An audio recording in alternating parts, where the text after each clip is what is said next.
சசிகலா நேற்று பேசியிருந்தோம், தனி கட்சி ஆரம்பிக்க போகிறார். நேற்று சொல்லிட்டார், தனி கட்சி ஆரம்பிக்க போகிறேன். சில மாற்றங்கள். நேற்று கருப்பு, சிகப்பு, வெள்ளை அந்த கொடியை மட்டும் வச்சுருந்தார். நேற்று நைட்டு வந்து அதில் அண்ணாதுரை படம், எம்ஜிஆர் படம், ஜெயலலிதா அவர்கள் படம் பொறித்த கொடி அனௌன்ஸ் பண்ணிட்டார். கட்சியை ஆரம்பிச்சிட்டோம். கட்சிக்கு பேர் வந்து நான் கூடியவர்கள் சொல்கிறேன் அப்படின்ட்டார். கட்சியின் சார்பில் எல்லா தொகுதிகளிலும் வேட்பாளர்களை நிறுத்தப் போகிறார். அவருடைய தம்பி சொல்லியிருக்கார், சசிகலா அவர்களின் தம்பி திவாகரன் எல்லா தொகுதியிலும் வேட்பாளர் நிறுத்த போகிறார். எல்லா தொகுதியிலும் வேட்பாளர் நிறுத்துவாங்கன்னு தெரியும். ஏன்னா ஸ்டாலின் வந்து பண்ணின இது ஏற்பாடு. அதிமுக ஓட்டை பிரிக்கிறதுக்காக ஸ்டாலின் வந்து பெரிய அளவில் ஒரு சதி திட்டம் பண்ணார். சசிகலா வச்சு 2021 அந்த சதி திட்டம் பண்ணார். அதில் தான் தேமுதிக அதிமுகவில் கூட்டணி சேர்ந்தவங்களை அந்த பக்கம் இழுத்து ஓட்டை பிரித்து அதிமுகவை தோற்கடித்து ஸ்டாலின் முதல் மந்திரி ஆனார். அதே யுக்தியை இந்த தடவை ஸ்டாலின் ரகசியமாக அவர் ஒரு கட்சி ஆரம்பிக்க சொல்லி வேட்பாளர்களை நிறுத்தி அதிமுக ஓட்டுக்களை பிரித்து அதன் மூலமே அவர் வந்து விடலாம்னு நினைக்கிறார். போன தடவை அதற்கான சாத்தியம் இருந்தது. ஏன்னா போன தடவை வேறு ஒரு முக்கியமான கட்சி இல்லை, இந்த தடவை விஜய் வந்திருக்கார். அதனால் ஸ்டாலின் நீங்கள் என்ன தகுடு திட்டம் போட்டாலும் நீங்கள் ஜெயிக்கிறது கஷ்டம். அதனால் வந்துக்கிட்டு சசிகலா கட்சியை ஆரம்பிச்சிட்டாரு. வீடியோவை பாருங்கள், கூட்டமே இல்லை, பார்த்துக்கங்க வீடியோவை. ராமநாதபுரம் மாவட்டம் கோட்டைமேட்டில் சசிகலா பொதுக்கூட்ட மேடையில் பேசிக் கொண்டிருந்த போது தொண்டர்கள் நாற்காலியை விட்டு எழுந்து வெளியே சென்றது கட்சியினரிடையே அதிர்ச்சியை ஏற்படுத்தியது. எல்லாம் எந்திரிச்சு போயிட்டு இருக்காங்க. பாவம் 500 ரூபா 1000 ரூபா கொடுத்து கூட்ட அவருக்கு தெரியலை. அந்த வீடியோவை பாருங்கள் நீங்களே. கூட்டம் வந்து இல்லை அப்படி. ஆனால் அவரை பாராட்டணும். செயற்கையாக 500 1000 கொடுத்து அவர் கூட்டிகிட்டு வரல, இயற்கையாகவே பண்ணியிருக்காங்க. சரி, அதில் சில விஷயங்களை வந்து சசிகலா பேசியிருக்காங்க. அதில் உண்மை நிலையை நம்ம சொல்லணும்ல, என்ன விஷயம் அப்படிங்கிறது உண்மை நிலையை சொல்லணும். அது என்னன்னு கேட்டிங்கன்னா, முதல்ல அவர் சிறையில் இருந்ததை பற்றி சொல்லியிருக்கார். என்ன சிறையில்னா, நான் சிறையில் இருந்தபோது என்னை வந்து இங்கே தமிழ்நாடு சிறைக்கு மாற்றிக்கங்கன்னு சில அமைச்சர்கள் வந்து சொன்னாங்க. நான் ஒத்துக்கலை. ஏன்னா இங்கே சிறையை மாற்றிருந்தேன்னா நான் உயிரோடையே இருந்திருக்க முடியாது அப்படின்னு சொல்லியிருக்கேன். இது உண்மையா? தமிழ்நாடு சிறைக்கு வந்துட்டால் ஆளையே காலி பண்ணிடுவாங்களா அப்படின்னா, வெள்ளைக்காரங்காலத்தில் சிறை இப்படி தான் இருந்தது. வெள்ளைக்காரன் என்ன பண்ணால், சுதந்திர போராட்டத்தில் ஈடுபட்ட நம்ம ஆளுங்களெல்லாம் தண்டிக்கணும்னு சொல்லி சிறைக்குள்ளே வச்சு கொடுமைப்படுத்தினான். அதில் தான் வந்து உங்களுக்கு வாவு சிதம்பரனார் எல்லாம் செக்கு இழுக்க வச்சான். மாடை கழட்டி விட்டுட்டு மாட்டுக்கு பதிலாக செக்கு அவர் இழுக்க வச்சான். எவ்வளோ பெரிய கொடுமை பண்ணியிருப்பான் பாரு. ஸ்லோ பாய்சனிங்னு சொல்லி சாப்பாடில் கலப்பான். அந்த ஸ்லோ பாய்சனிங் சாப்பிட்றோங்கிறதே உள்ள தெரியாது, ஆனால் வெளியில் வந்து அவங்க செத்து போயிடுவாங்க. Slow poisoning. பசும்பொன் முத்துராமலிங்கத்தவர் வந்து 11 வருஷம் ஜெயிலில் இருந்தார். அவருக்கு ஸ்லோ பாய்சனிங் கொடுக்கப்பட்டதுன்னு அப்போவே சொன்னாங்க. அவர் 52 வயதிலேயே இறந்து விட்டார். ஸோ இந்த மாதிரி விஷயங்கள்லாம் இன்னமும் நடக்குது. இந்த வெள்ளைக்காரன் பாருங்கள், அவன் வந்து நம்மளை இதுன்னு நினச்சான். நம்ம நாட்டுக்காரன் சுதந்திரம் வாங்கியாச்சு, இவனே இந்த வேலை பண்ணுறான். அங்கே நடக்குது. ஆனால் சிறையில் இருக்கிற அதிகாரிகளுக்கு அதில் உடன்பாடு இல்லை. ஏன்னா நான் இப்போ சிறைக்கு போயிருக்கும்போது முக்கியமான அதிகாரிகளே ஆட்களை வச்சு எனக்கு சொன்னாங்க, அவர் வந்து நீங்கள் சாப்பாடு யார் கொடுத்தாலும் சாப்பிட சொல்லாதீங்கன்னாங்க. எனக்கு ஏன் அப்படி சொல்கிறாங்க அப்படின்னு கேட்கும்போது, அவங்க இங்கே சொன்னது பாதரசத்தை கலப்பாங்க உங்கள் இதில், அதுக்குன்னு ஒரு கோஷ்டிங்க தெரியுது. 2 பேர் சொன்னாங்க, நம்ம தமிழ்நாட்டை சேர்ந்த 2 பேர். இவங்க 2 பேர்த்துக்கு பாதரசத்தை கலந்து உணவு கொடுக்கப்பட்டதுங்கிறாங்க. பாவம், அவங்க நல்லா இப்போ இருக்காங்க. அவங்களும் நல்ல ஒரு பொது பிரச்சனைக்காக போராடுறவங்க. அந்த மாதிரி சொன்னாங்க. ஆனால் இதில் ஒரு விஷயம் என்னன்னு கேட்டிங்கன்னா, சிறைத்துறை அதிகாரிகள் நீங்கள் உள்ளே போயிட்டீங்கன்னா உங்கள் உயிரை காப்பாற்றணும், நீங்கள் பாதுகாப்பாக வெளியில் போகணுங்கிறதுல ரொம்ப அக்கறையாக இருக்காங்க. மற்றவங்க மேலதிகாரிகள் சொன்னதை வச்சுக்கிட்டு இதெல்லாம் இதானாலுமே ரொம்ப இதாக இருக்காங்க. ஏன்னா என்னையெல்லாம் அவங்க எவ்வளோ பாதுகாத்தாங்கங்கிறது எனக்கு தான் தெரியும். தினமும் என்னை கண்காணிச்சுக்கிட்டு இருந்தாங்க. பல பேர் என்னை வந்து பார்த்துட்டு போனாங்க. நான் இதில் சேனல்லாம் பேசுகிறதுனால எல்லாருக்கும் தெரிஞ்சிருக்கு. பல பேர் என்னை வந்து பார்த்தாங்க, என்னுடைய பாதுகாப்பை உறுதி செஞ்சாங்க. டெய்லி நம்ம பாதுகாத்துக்கிட்டே. அப்போ சிறைத்துறை அதிகாரிகளுக்கு இதில் சம்மந்தம் இல்லை. ஆனால் மேலே இருக்கிற அரசியல்வாதி தூண்டி விடுறான். சாப்பாடு ஜாக்கிரதையாக இருக்கணும். அதனால் சசிகலா சொன்னாங்களே இங்கே வந்திருந்தால் நான் செத்துருப்பேன்னு, அது உண்மையாக கூட இருக்கலாம். ஏன்னு கேட்டிங்கன்னா அரசியல்வாதிகள் என்ன பண்ணுவாங்கன்னு சொல்ல முடியாது. இவருடைய எதிரிகள் என்ன பண்ணுவாங்க? ஏன்னா அவங்க பெங்களூரில் இருந்தாங்களே, பெங்களூரில் என்ன ஆச்சு, அவங்களுக்கு நிறைய தொந்தரவு கொடுத்தாங்க. தனி சமையல்லாம் வச்சுருந்தாங்க, எவ்வளவோ பணமெல்லாம் கொடுத்தாங்க. ஆனால் அவங்கள சமையலை தனியாக செய்யப்படாமல், மற்ற கைதிகளுக்கு கொடுக்குற எந்த சலுகையும் இவர்களுக்கு எக்ஸ்ட்ரா கொடுக்காம, ரூபாங்கிற டிஐஜி இவங்க மேலே ரிப்போர்ட்டே எழுதினாங்க. இதெல்லாம் எப்படி வந்ததுன்னா அழுத்தத்தின் மூலம். ஆனால் அந்த அழுத்தத்தை கொடுத்தது இங்கே இருக்க பிஜேபி அரசாங்கம். கர்நாடகாவில் எடியூரப்பா இருந்தார், அவருக்கு பல பேர் இதை கொடுத்து அவங்களுக்கு சலுகை கொடுக்காதீங்க, இதை பண்ணாதீங்க, எல்லாமே பண்ணாங்க. ஸோ சிறையில் இது நடக்குது, சலுகைகள் கிடைக்காம அவங்கள தொந்தரவு பண்ணுறது. அவங்க சொன்னது அங்கே நடந்திருக்குது, அந்த சிறையில் நடந்திருக்கவும் வாய்ப்பு இருக்குது. இங்கே வந்துக்கிட்டு அவர் வந்தால் உயிருக்கே ஆபத்துங்கிறது இன்றைக்கி இருக்கக்கூடிய சிறையின் நிலைமை. யாருக்கும் பாதுகாப்பு இல்லை. அதனால தான் சிறைத்துறையில் நிறையா மாற்றணும். நான் உள்ளே போனதில் எனக்கு பெரிய இதான விஷயம், என் மனசில் பல விஷயம் ஓடிக்கிட்டு இருக்கு. வருங்காலத்திலாவது வேறு யார் பதவிக்கு வந்தாலாவது அவங்கள வச்சு நான் இந்த சிறையில் நிறைய மாற்றங்களை கொண்டு மனித உரிமை மீறல் இல்லாமல் பார்க்கணும், மனிதர்கள் உயிருக்கு அங்கே பாதுகாப்பு இருக்கணும் அப்படிங்கிற விஷயத்தெல்லாம் நம்ம பண்ணணும். யாராச்சும் நல்ல முதலமைச்சர் நம்ம சொல்லக்கூடிய விஷயத்த கேட்டாங்கன்னா அவங்க மூலமாச்சும் பண்ணணும்னு நினச்சிக்கிட்டு இருக்கேன். அதனால் சசிகலா அவர்கள் சொல்கிறதுல சிறைத்துறையில் இது மாதிரி என்னை கொண்டு இருப்பாங்கன்னு சொல்கிறதுக்கு வாய்ப்புகள் நிறையா இருக்குது. அதிகாரிகள் அதுக்கு பாதுகாப்பாக இருக்காங்க. இல்லைன்னா யாரும் சிறையில் நிறைய பேர் செத்துருவாங்க. அவங்க உயிரை கையில் பிடிச்சிட்டு இருக்காங்க. ஒவ்வொரு கைதியும் அவன் உயிர் ஏதாச்சும் ஆயிரும், அவனை பாதுகாக்கணும்னு நானே ரொம்ப ஆச்சரியப்பட்டேன். அந்த அதிகாரிகளை பார்த்தீங்கன்னா இந்த அளவுக்கு அவங்கள காப்பாற்றணும். அவங்ககிட்டே கேட்டேன், என்னங்க போது சார் இங்கே உள்ளே வந்துட்டால் அவங்கள பாதுகாப்போடு வெளியில் அனுப்புகிறவரை எங்களுடைய டியூட்டி, நாங்கள் ரொம்ப இதாக இருப்போம், எங்களை மீறி சில சக்திகள் நடக்கலாம், அதெல்லாம் நாங்கள் கண்காணிச்சுக்கிட்டு இருக்கோம் அப்படின்னு சொல்கிறாங்க. ஸோ அரசியல்வாதிகளால் தான் இப்போ இந்த சவுக்கு சங்கரோட தனி சிறையில் வச்சாங்கன்னு சொல்கிற அவரையே பார்த்துக்கிட்டது, இதெல்லாம் அரசியல்வாதிகள் சொல்லக்கூடிய விஷயம். அதனால் சசிகலா அவர்கள் சொன்ன இந்த குற்றச்சாட்டு நடந்துக்கிட்டு தான் இருக்கு, அதில் மாற்று கருத்து இல்லை. கர்நாடகாவில் அவருக்கு கொடுத்தது மிகப்பெரிய அது பிஜேபி அரசாங்கம், கர்நாடகாவில் இருக்கக்கூடிய பிஜேபி அரசாங்கம் எடியூரப்பாவுக்கு பல உந்துதல் வந்தது. அதை வச்சுக்கிட்டு அவர் இந்த சலுகைகள் எல்லாம் மறுக்க பண்ணார். அடுத்து ஒன்று சொல்லியிருக்காங்க, நான் கரெக்டாக இது பண்ணும்போது சிஎம் ஆகும்போது ஒரு தீர்ப்பு வந்தது அப்படின்னு. அது உண்மை. சசிகலாவை சிஎம் ஆகும்போது பிஜேபி அங்கே இருக்கக்கூடியவங்க இன்ஃப்ளூயன்ஸ் பண்ணி தீர்ப்பை முதல் நாளே கொண்டாந்து அவங்கள சிஎம் ஆக விடாமல் தடுத்தாங்க. அது உண்மை. அப்போ தான் நானே நினச்சேன் நீதித்துறை சுதந்திரமாக இல்லை, பிஜேபி நினச்சா அந்த நீதித்துறையிலேருந்து நிறுத்துகிறாங்க. ஒரே நாளில் தீர்ப்பு வந்தது. அவ்வளவு நாள் 1 வருடமாக பெண்டிங் இருந்தது. அதில் சசிகலா சிஎம் ஆகாமல் ஜெயிலுக்கு போனதுக்கு முக்கிய காரணம் மத்திய பாஜக அழுத்தம் கொடுத்து அந்த இதை தீர்ப்பு வர வச்சாங்க. அவங்க சொல்கிற குற்றச்சாட்டு அப்பட்டமான உண்மை, அதை நம்ம தெரிஞ்சுக்கணும். அதனால் சிறையில் இதே மாதிரி பல விஷயங்கள் நடக்கும். ஜெயலலிதா அவர்கள் முத அந்த ஜெயிலுக்கு போனாங்க, பெங்களூரில் இந்த ஜெயிலுக்கு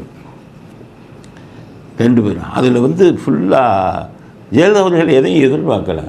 அவங்க ஜெயிலுக்கு உள்ளே போன உடனேயே அவருக்கு ஒரு கடிதம் உள்ளே வந்தது.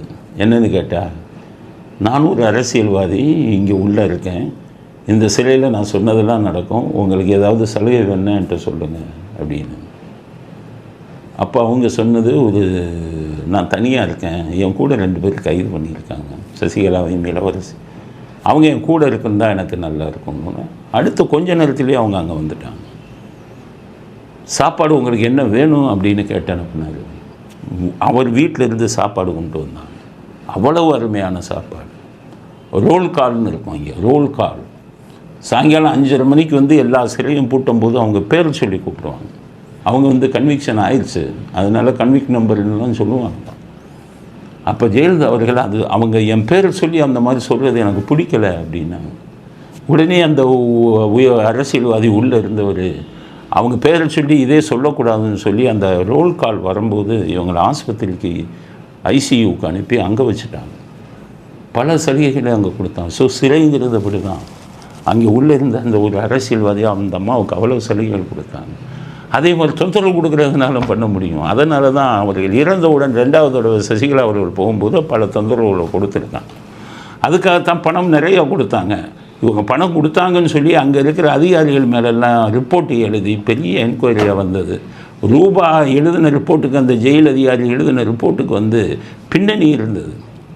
அரசியல்வாதிகள் சசிகலாவுக்கு தொந்தரவு கொடுங்க. ஸோ சசிகலாவின் தீர்ப்பு அவசர அவசரமாக மத்திய பாஜக ஏற்பாடு செய்து கொண்டு வந்த தீர்ப்பு. இதுதான் உண்மை.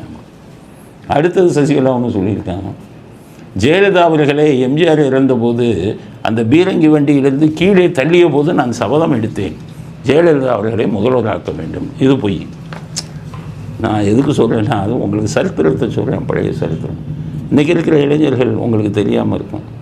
எம்ஜிஆர் இறந்த உடனே அவருடைய உடலை அந்த இதில் பீரங்கியில் வச்சு கொண்டு போனாங்க. அப்போ போகும்போது ஜெயலலிதா அவர்கள் அந்த பீரங்கி மேலே ஏறினாங்க. ஊர்வலம் போகும்போது அந்த உடலுக்கு பக்கத்தில் உட்காரணும். அப்போது விஎன் ஜானகி உங்களுக்கு சொந்தக்காரர்கள், அவங்க குடும்ப உறுப்பினர் தீபன் சக்கரவர்த்தின்னு முதல் மரியாதை படத்தில் நடிச்சிருப்பார். அவர் இவங்களுடைய உறவினர் விஎன் ஜானகி. அவங்க ஜெயலலிதா ஏறும்போது கையை பிடிச்சி இழுத்து கீழே தள்ளி விட்டார். அதோட ஜெயலலிதா எந்திரிச்சு போயிட்டாங்க. சசிகலா சொல்கிறாங்க, அவங்க கையை பிடிச்சி கீழே தள்ளும்போது அன்றே நான் முடிவெடுத்தேன் ஜெயலலிதாவை முதல்வராக்கணும். அன்னைக்கு ஜெயலலிதாவை முதல்வராக்கிற நிலைமையில் சசிகலா இல்லை. அவங்களுக்கு இப்போ வயசே 30-32 தான் இருந்தது. அப்போ போய் இவங்க வந்து இது சபதம் எடுக்க முடியுமா? அதனால் அது அப்பட்டமான போய் ஜெயலலிதா முதல்வராக்க வேண்டும், அப்படி முதல்வராக வேண்டுங்கிற சபதத்தை அவங்க தான் எடுத்தாங்க. எப்போ எடுத்தாங்க?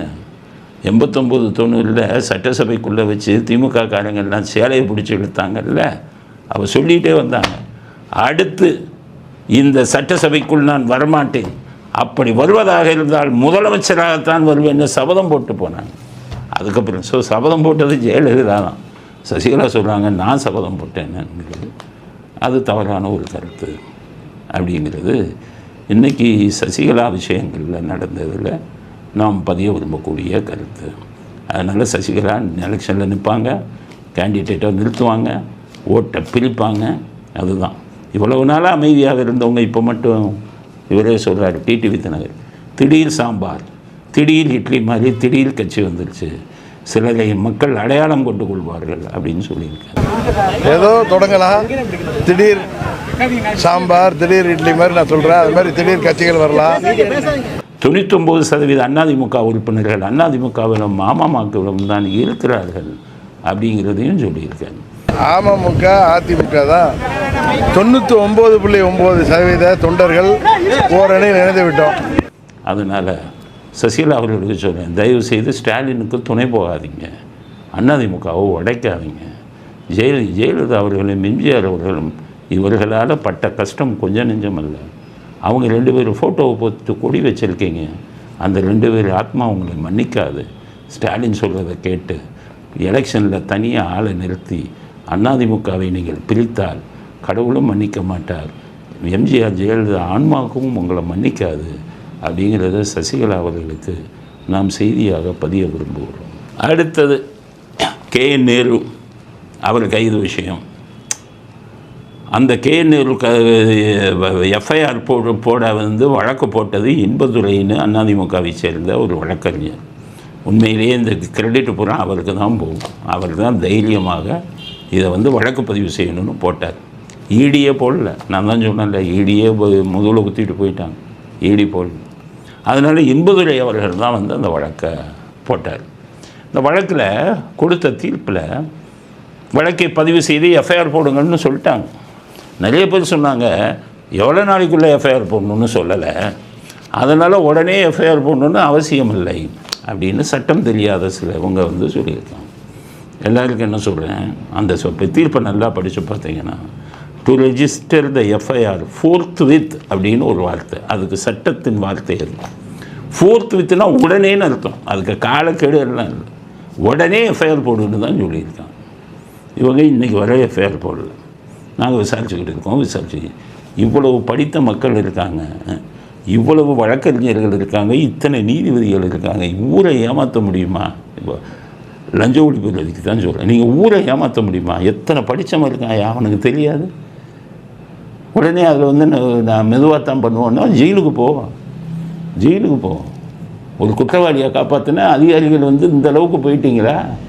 திருப்பரங்குன்றம் கேஸில் என்ன ஆச்சு? கமிஷனர் வந்து மன்னிப்பு கேட்கல, கலெக்டர் வந்து மன்னிப்பு கேட்கல, மன்னிச்சு என்ன விட்டுருங்கன்னு. அதே கதி தான் உங்களுக்கும் வரும். இவங்களுக்கு சொல்கிறேன், மனசாட்சிப்படி நடக்க வேணாமா? ஒருத்தர் மேலே இவ்வளவு ஆதாரம் இருக்குன்னு உயர்நீதிமன்றமே எல்லா ஆதாரங்களையும் பார்த்து விட்டு இவர் தவறு செய்திருக்கிறார், உடனே எஃப்ஐஆர் போடுங்கன்னா நாங்கள் விசாரிச்சுட்டு தான் போடுவோம்னா. அதனால் இப்போ அவர் சொல்லியிருக்காரு, உங்கள் மேலே நடவடிக்கை எடுப்போம். இன்பதுரை அவர்களுக்கு நான் என்ன சொல்கிறேன், ப்ரீ கண்டெம்ப்ட் நோட்டீஸ் ஒன்று அனுப்புங்க. ப்ரீ கண்டெம்ப்ட் நோட்டீஸ்னால் கண்டெம்ப்ட் கேஸு அதாவது கோர்ட் அவமதிப்பு வழக்கு போடுறதுக்கு முன்னாடி அனுப்பக்கூடிய நோட்டீஸ் தான் ப்ரீ கண்டெம்ப்ட் நோட்டீஸ். அந்த ப்ரீ கண்டெம்ப்ட் நோட்டீஸை நீங்கள் வந்துக்கிட்டு உடனடியாக இன்பதுரை லஞ்ச ஒழிப்புத்துறை இவங்களுக்கு கொடுங்க.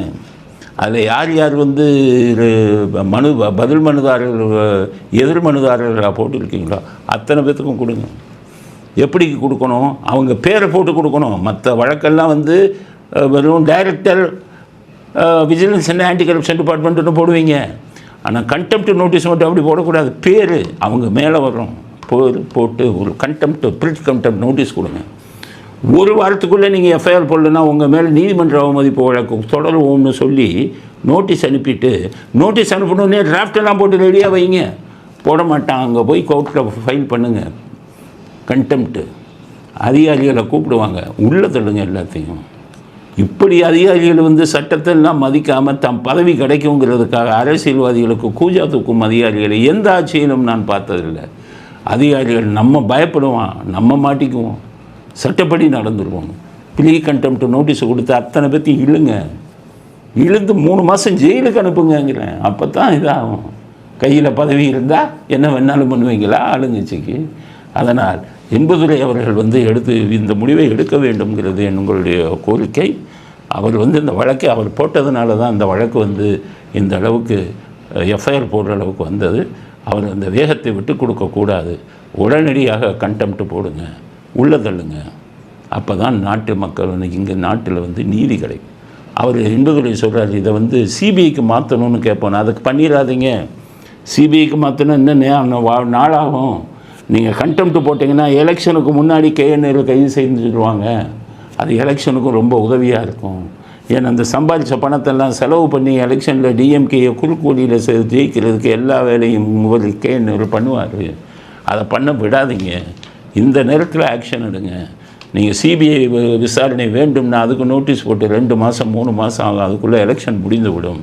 அதனால் இன்பதுரை அவர்களுக்கு உடனடியாக இது வந்து நீதிமன்ற அவமதிப்பு வழக்கை அவங்களை வந்து லஞ்ச ஒழிப்புத்துறை இயக்குனர் மீதும் மற்றும் அதில் இருக்கக்கூடிய எதிர்மனுதாரர்கள் மீதும் நீங்கள் போட வேண்டும் அப்படிங்கிறது நம்முடைய அடுத்த கருத்து.